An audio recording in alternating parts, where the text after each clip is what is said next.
in new development. $330 million in private development happening in downtown Atlanta.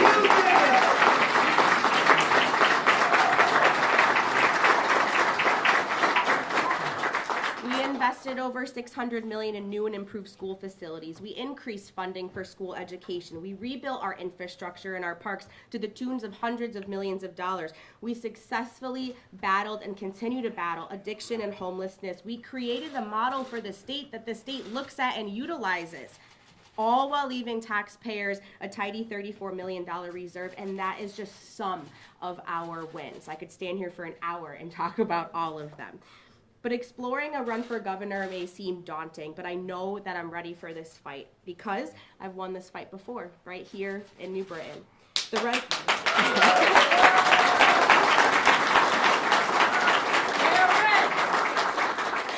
The residents of Connecticut shouldn't have to settle. They deserve real results, and I have a proven track record of delivering them.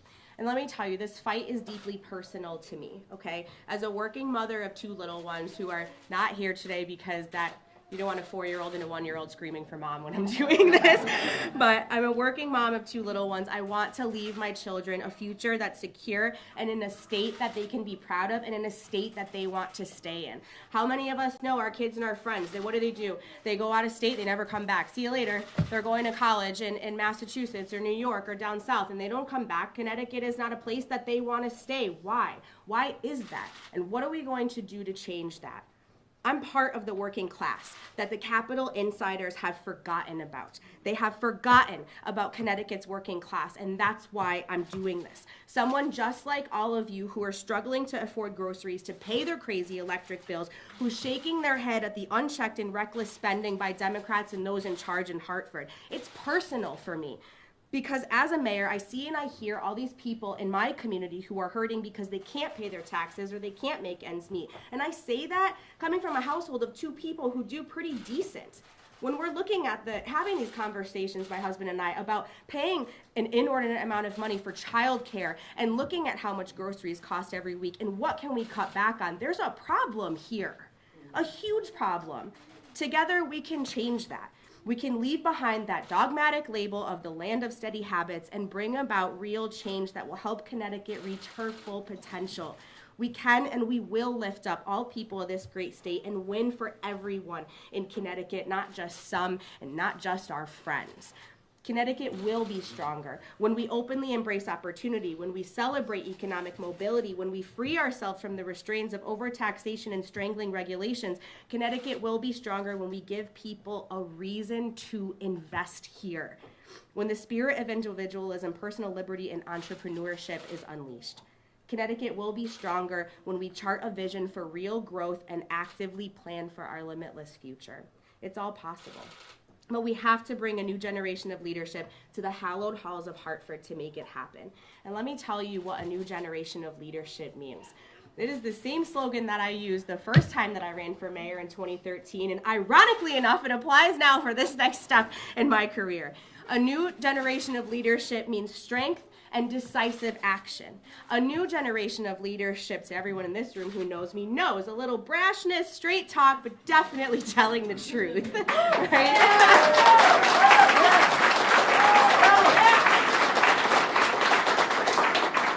A new generation of leadership means breaking up the good old boys club in Hartford and setting an agenda that actually works for working people. A new generation of leadership means delivering real, tangible results for the citizens of Connecticut. And a new generation of leadership means lowering taxes, cutting the cost of utilities, and making Connecticut affordable. Yes.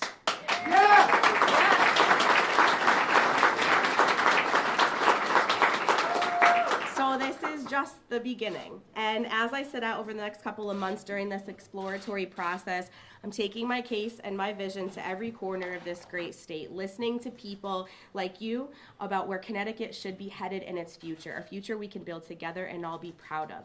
I've made a name for myself of listening to people in this community. I've never been afraid to hear people, to listen to what they have to say, and I think it's about time that our statewide leaders do that too. Yes.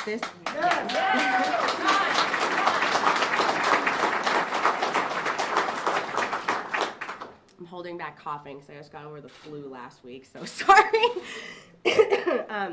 But this is going to be a long process, and for good reason, right? Slowly, meticulously, steadily, we're going to build this exploratory effort into a vehicle that can potentially deliver the decisive win that the people of Connecticut need and that they deserve. And so to do that, so today, announcing the exploratory committee, setting an ambitious goal of raising $350,000. And I'm obviously going to need all of your help, your family's help, your friends' help to reach that milestone. I need you to not only be supportive of the effort, but to fundraise, to coordinate, to spread the message, to volunteer, to do all that you can, spreading this message on your social media, through your people-powered channels too, because without you, this won't happen. This is absolutely going to be a people-powered effort. I don't have the means to finance my own campaign, to write a check for millions of dollars to do this. A pure people-powered effort. And I'm looking forward to the next several months as I explore my viability, and I hope to make a decision whether to launch a full candidate committee sometime in the fall. But that decision is absolutely predicated on the success of this exploratory effort. But since the news of today's announcement kind of got out, I've been absolutely inundated with messages of support. And to all of them, I have to say this. If you think that I have what it takes to lead the state to a brighter future, show me. Show me by sharing. Show me by tweeting. Show me by making that contribution. I want people to invest in Connecticut once again, and I'm asking my supporters to invest in me to help get us there. So, ErinForCT.com. I think it's right there on the sign that you can't really see. Sign up, get involved. You can show me and my team that we have the necessary support to take the next step. We're doing Citizens Election Program funding, so that means the maximum individual contribution is $375 per person. So we have limitations, which means that we've got to find about 1,000 of our best friends to donate that max. But I think we can do it. I know we can do it. Yes. I know yes, we can will. do it. You know,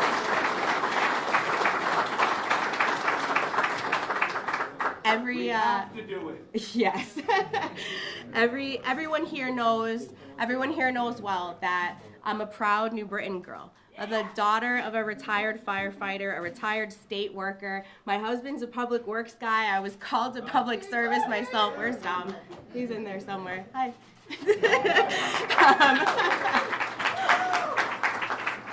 You know, unlike nominees of the past and governors, I can't just write that check myself. This effort certainly does need to be fueled by everyone. And for a long time, we've ran this thing here in New Britain on loyalty and love, and that's what it's going to do. That's what it's going to take to get us there. This is going to be a true grassroots effort that isn't fueled by special interests or just a few millionaires. And from the support and encouragement I've received already, we absolutely have what it takes. I know we're going to get there. I feel good about this. I want to thank all of you for being here today. I'm so excited to be making this announcement. Your support and your encouragement mean the world to me. Now I need you to encourage 10 of your friends too. Connecticut's new generation of leadership is reporting for duty today, and I'm ready to do this.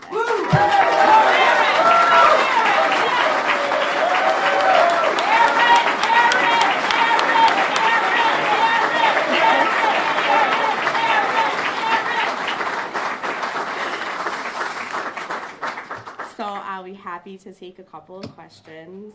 I know, don't all bombard me at once. Hold on, let me close this up. Erin, I'm so ready. You're going to use this to raise qualifying contributions. Yes, sir. For public funds. So that is, all right. You're going to limit yourself because you, as you know, you can. Yep. Okay.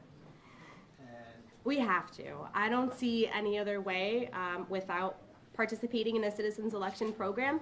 I think that this is what CEP was for, right? To level the playing field for people like me who can't self-finance. And it's certainly an uphill battle, but I did it before in 2018 when I ran. It takes a long time, and I think that's why I had to make sure that I'm giving myself the longest runway possible to be able to do that. But it's, we'll get there. so there are changes in the law. Yes.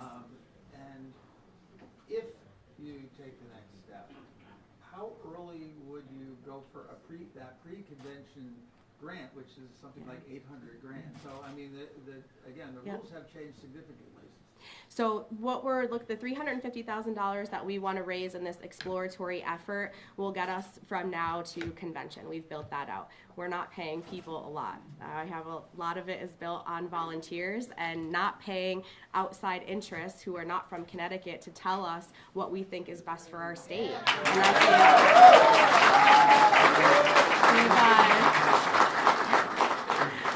my team and I have been around enough where I think we know how this state functions and we know what the people of the state want, and that's a huge savings in the budget that we've built out. But it's a bare bones effort. So Erin, what specifically would you do differently than Ned Lamont? Everything. I mean, we've heard a lot of, we've heard sort of a lot of general promises, but like, Yeah. where specifically do you think he's failed? I think today is, this is about exploring my viability for a candidacy. Look, I have a lot of differences from Ned Lamont. I am an administrator here. I have a successful record of running a government, something that he certainly didn't have. I have a successful track record of listening to people and hearing them and making changes based off of what my constituency wants. I feel that we've been ignored for a long time. One of the basic things that I need to do, or that I would do differently than him, is just hear people and be responsive to them and talk to them. Ned has a lot of happy-go-lucky ideas. None of them have worked, right? We remember when he came out of the field and he was like, what's the first thing Ned Lamont was gonna do when he elected governor? And he said, well, I'm gonna institute tolls. How did that work out for him, right? Didn't work. Then he got lucky, COVID happened. Well, COVID's over. And now it's time for a new generation of leadership. So Erin, follow-up though. How much, I mean, he hasn't decided if he's going to run. No, he hasn't, right. So how much of a factor is that in your decision? I am not afraid of Ned Lamont. I wouldn't be doing this if I were. I know and I feel confident that the message that we have here and the people that we have behind us are going to propel us forward to change the game for this state. Whether he decides to do it or not does no bearing on where I go from here. But the success of the exploratory effort that we have today certainly will be the determining factor of that. That's for sure. The governor is at odds with elements of his own party regarding his, call it fiscal centrism, whatever, however you'd like to call it. But he has been defending the fiscal guardrails. There is pressure now to at least loosen the volatility cap to allow some needs to be met. What's your take on the intertwined caps, the spending cap, the volatility cap, the revenue cap? Listen, I think that the successes that we're hearing about in the state budget and the money that we have in the coffers are only because of those caps that have been instituted, except for the $370 million that we magically found underneath the couch cushion in the governor's mansion. Like, what? Anyways, those caps are the only reason of why we're performing and why we're doing well. Any effort or any attempt at changing those or getting rid of them encourages future legislative abuse with the cast of characters that's in charge now, and I don't think that that's a good idea because guardrails alone have been responsible for Connecticut performing better. I think that they've worked. They're having a positive impact on the budget. But we do have some serious things to talk about. We have one of the highest unfunded pension liabilities in the country, and we have to keep guard on that. How else are you going to continue paying that down? The money that we magically found in ARPA interest is just proof that, who's mining the store? Those guardrails have to stay in place. Governor Lamont is going to have a hard time with his own party who want to loosen those guardrails and spend money. And he has got a rough road ahead of him, especially this session, because there's going to be a lot of back and forth. And I gather that he's going to upset a lot of his own people, and I'm sure that will impact his decision making this summer. But you back him on that position he's taken, it sounds like. You agree? To protect the guardrails, yes. It's a good decision. Mayor, Connecticut saw a rightward shift in the vote for president this past election. A little bit. A little bit. Well, I wanted to know if, that is directional. Do you find that encouraging? Yeah, I do. Go ahead. Yeah, no, I do. It's encouraging. It was a surprise. I don't think that I expected Connecticut to shift more to the right than what we had before. But I think that that's just indicative of people people being tired of not being able to afford their bills. And I think that's a direct correlation to the financial issues that that individuals and that families are facing. And a follow-up, how do you feel President Trump is doing so far in his second term? Well, he's not doing anything that he didn't say he was going to do. But you want to talk about electing somebody who says they're going to do something and actually does it? We knew what we were getting when he won. We knew that everything that's happened in the last week, all the executive orders, we knew that that was going to happen because he's the type of leader who says he's going to do something and does it. He doesn't waffle. And I'm that same type of leader. I've done that here time and time again, and I'm proud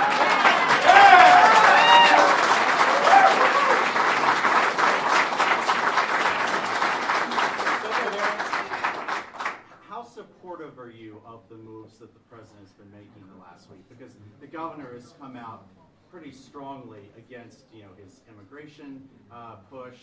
He's not doing anything that he said he was not going to do. But This can't become as a But what do you surprise. think about Support it? that. Do you support what he's doing is the question. Yes. You support what he's doing? There's a memo out today that No, we're not going to go down the Donald Trump rabbit hole now. I said yes. I voted for him 3 times, and I'm happy to say that I did. Good for you. The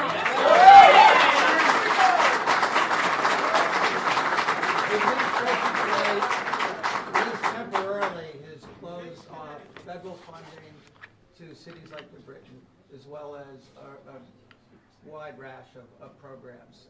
And to be honest, we're still trying to figure out the meaning of that memo, but Right, so if we don't know, then I'm not going to comment on it. okay, do you have people analyzing to try and figure out what's the impact on New Britain? Sure, I'll read it later. Okay. Would it be bad, though, if he cuts off billions of dollars for states? Would that be bad for Connecticut? Which is what he's doing. We don't know that yet. If I haven't read the memo and we don't know, and you guys are all telling me you're not sure, then we don't know that yet, so we'll move on to the next question. Trump, what do you think he's doing?